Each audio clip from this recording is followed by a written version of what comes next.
Welcome! In today's video, we're going to walk through the process of deactivating your Facebook account on your PC.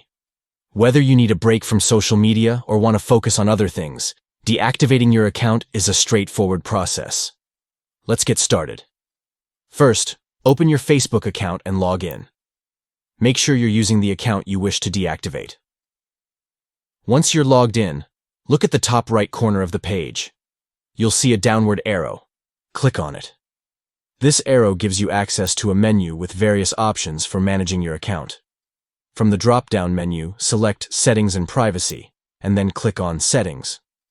This will take you to a page where you can adjust all sorts of account settings. Next, find and enter the Account Center. This section allows you to manage your account details more comprehensively. Within the Account Center, click on Personal Details. Here, you'll find the information related to your account. Now, look for Account Ownership and Control. Once you find it, click on that option and then select Deactivation or Deletion. This is where you can choose to deactivate your account temporarily or delete it permanently. If you decide to proceed with deactivation, follow the on-screen instructions.